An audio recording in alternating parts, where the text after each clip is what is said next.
ada beberapa tentara, saya perhatikan pangkatnya, ada Praka, ada Pratu, ada Prada. Mereka datang, sangat mengherankan. Mereka langsung naik ke ruang privat para pastor. Itu ruang tidur. Saya sebetulnya marah, tetapi sudah terjadi, okelah. Ini terakhir ya. Terakhir, bapak-bapak tentara, tidak boleh lagi semacam ini. Kau menghargai, itu ruang privat. Baru kau naik ke atas, periksa-periksa. Emangnya kami ini teroris? Atau Anda pikir pastor menyimpan OPM di pastoran ini kah? Terlalu. Sangat terlalu. Tidak boleh lagi. Apa singkatan dari NKRI itu sendiri? Negara Kesatuan Republik Indonesia atau Negara Kesatuan Republik apa? Soalnya hukum-hukum yang diberlakukan di Republik ini hanya berlaku dari Sabang sampai Ambonia sesuai dengan Proklamasi 17 Agustus 1945. Karena tidak ada satu undang-undang hukum dalam Republik ini yang diperlakukan di atas tanah Papua. Di tanah Papua ini diberlakukan hukum rimba, demokrasi dibungkam, semua tabrak sana tabrak sini. Terakhir, kamu TNI Polri bisa masuk sampai ke kediaman keuskupan itu bagaimana? Karena setan saya tidak berani masuk. Berarti kamu di atas dari setan itu, Lucifer. Berani sekali masuk di kediaman di situ. Umat saya tidak berani masuk ke ruangan itu, apalagi setan. Setan saja tidak berani masuk. Kok berani sekali TNI Polri masuk? Berarti kok ini lebih dari setan kah?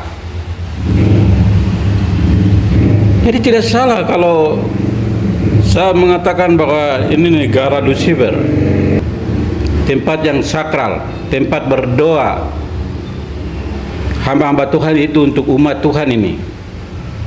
Kamu terlalu berani sekali. Atas izin siapa kamu bisa masuk di situ? Jadi tidak heran kalau kalian punya kelakuan di atas tanah Papua ini sama dengan Lucifer. Lucifer itu hanya datang untuk mencuri, membunuh, dan membinasakan. Rakyat sipil kamu bunuh semua yang tidak bersenjata. Kemudian rakyat yang demo sipil di kota, kamu takut apa? Orang tidak pegang senjata, tapi kamu ketakutannya terlalu berlebihan sekali. Kecuali mereka bikin onar, mereka bikin kacau, boleh. Surat pemberitahuan sudah diberitahu agar akan mereka melakukan demo. Jadi yang bikin onar, yang bikin kacau itu kalian. Kamu tinggal dampingi mereka saja untuk mereka menyalurkan aspirasi. Karena negara tidak bisa hadir, rakyat membawa diri hadir di pemerintah. Tetapi kamu aparat ini menghalang-halangi rakyat mendekatkan diri kepada pemerintah. Jadi kamu aparat Indonesia TNI Polri ini sebenarnya kamu agen siapa? Agen pemerintah yang memperdekat rakyat ini kepada pemerintah Indonesia, atau kamu memang berusaha untuk integrasi itu terjadi agar kepercayaan rakyat Papua yang sudah botak ini supaya lebih botak lagi begitu? Nah, kalau begitu memang saya senang. Terima kasih TNI Polri. Terakhir itu presiden datang diam-diam, tanpa angin, tanpa hujan, tiba-tiba masuk nyelonong kayak tikus basah di Yahukimo. Sampai hari ini belum diperjelas tujuan apa dan hasilnya apa yang dibicarakan dan untuk apa. Sudah tahu situasinya itu sudah darurat di situ. Situasi tidak aman tapi paksa diri masuk. Dan kalau situasi darurat begitu, kami harapkan itu orang nomor 1, nomor 2 di Republik ini datang untuk mengatasi masalah. Tetapi masalahnya diabaikan. Bahkan di saat kehadiran itu justru menimbulkan masalah karena ada banyak korban jiwa berjatuhan ketika wakil presiden hadir di Yaokimal. Jadi ada apa di balik semuanya ini? Motif wakil presiden datang di Yaokim itu apa? Kepentingannya apa? Apakah kepentingan ekonomi itu jauh lebih penting daripada korban jiwa yang berjatuhan ini? Kenapa Anda tidak tersentuh nurani sedikit pun untuk menyelesaikan masalah yang ada di atas tanah Papua ini? Bangkai-bangkai yang berserakan di atas tanah Papua ini akibat ulah dari TNI Polri. Ada bangkai-bangkai yang membusuk, tetapi kau sibuk dengan daging dan tulangnya, kekayaan alam di atas tanah Papua. Nah, luar biasa. Bagi kamu itu kekayaan alam itu lebih penting daripada manusia, dan itu fix sesuai dengan pernyataan Ali Murtopo. Ali Murtopo mengatakan bahwa kami tidak perlu dengan manusia Papua yang hitam badaki keriting ini, kami tidak butuh. Kami butuh itu kekayaan alam. Jadi kalau kamu mau merdeka, kau minta sama kamu punya Tuhan Yesus supaya bikin Papua merdeka itu di planet manakah? Ini masuk akal tidak? Tamu bicara kepada Tuhan pemilik tanah ini. Namanya juga orang gila, namanya juga setan. Setan itu kan datang hanya untuk memutarbalikkan fakta, menipu, membunuh, mencuri, dan membinasakan. Demikianlah 64 tahun Indonesia duduki tanah Papua, dan rakyat Papua sudah menjadi minoritas. Oleh sebab itu, kamu pejuang-pejuang yang ada ini juga jangan santai-santai duduk diskusi-diskusi ya. Kau mau dapat apa dari diskusi-diskusi masalah? Kau tidak puas kah? Sudah tahu dengan diskusi-diskusi masalah, mengeluh-mengeluh masalah, cari kambing hitam dengan masalah, tidak akan pernah menyelesaikan masalah itu. Solusinya adalah duduk. Kau duduk untuk evaluasi menyeluruh. Sudah tahu rumah sudah terbakar, baru kau masih santai-santai isap rokok, duduk mengeluh-mengeluh masalah. Ya, kau baras kah tidak? Stop, akhiri pejuang Talingkar dengan 64 tahun masalah ini. Tahun ini kita harus masuk di dalam solusi final, dan itu akan ditemukan melalui evaluasi total nasional.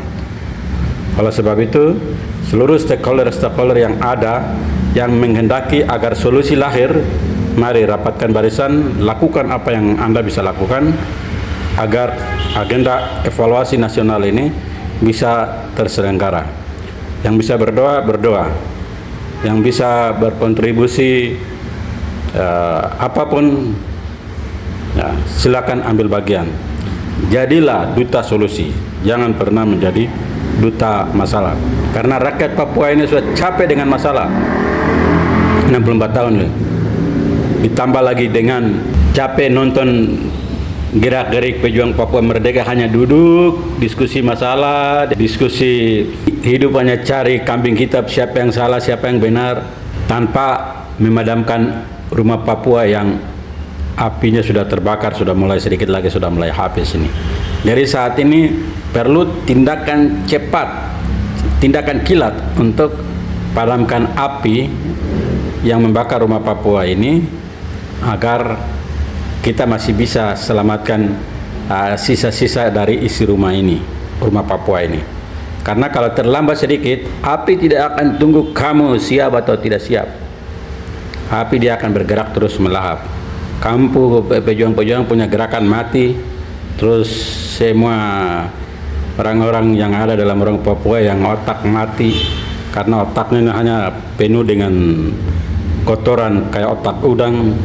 Jadi asal dia sudah merasa nyaman, mereka sudah dapat makan, minum, jabatan sudah aman, dia tidak mau ambil bagian, dia tidak mau tahu tentang semua perjuangan ini. Ya, orang ada pasang badan kiri kanan, orang ada mandi darah. Orang berjuang untuk siapa? Semua perjuangan ini kan mereka berjuang untuk kamu, yang gubernur bupati ini, yang akan menikmati juga kamu ini. Mereka itu pendidikan rata-rata hanya dengan modal panggilan nurani untuk memastikan masa depan Papua itu ada. Tidak mungkin setelah merdeka juga mereka akan dapat jabatan. Kamu ini yang akan dapat jabatan. Biadab, Kalau kamu bikin diri tahu-tahu terus kutunggu. Nanti ada cara untuk kasih, kami akan datang menghampiri Anda. Kalau dengan cara baik-baik kau tidak mau tahu. Oke, ini situasi sudah darurat. Kau santai-santai untuk apa? Tidak ada masa depan Papua dalam Indonesia, itu tidak ada, omong kosong. Itu sama saja dengan kau mengharapkan ada masa depan manusia di dalam iblis. Karena ini kan antek dari iblis, datang hanya untuk mencuri, membunuh, dan membinasakan.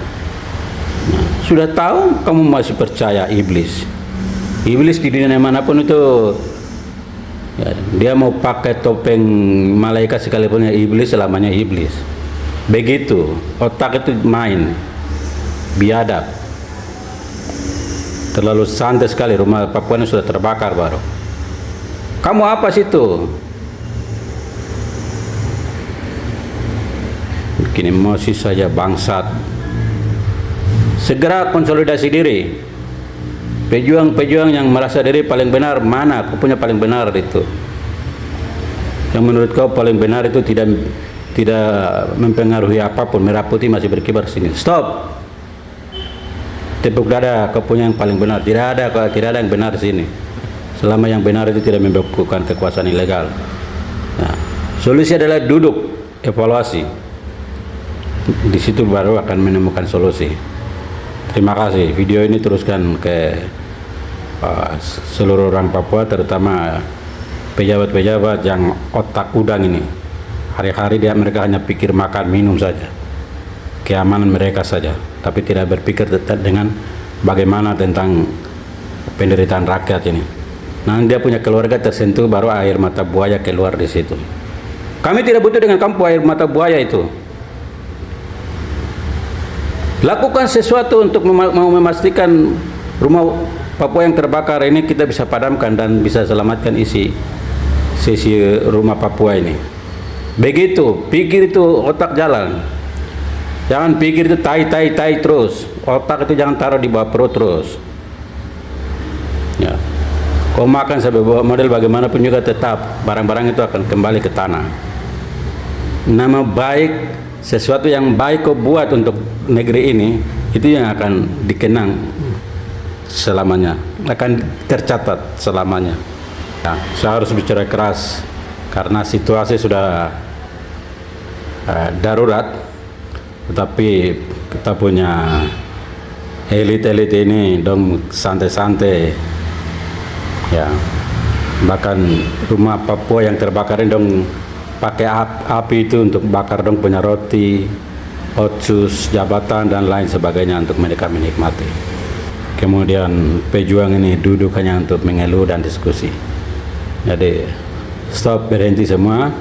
Mari kita duduk untuk gelar evaluasi nasional untuk menemukan solusi final. Terima kasih. Wassalam. God bless.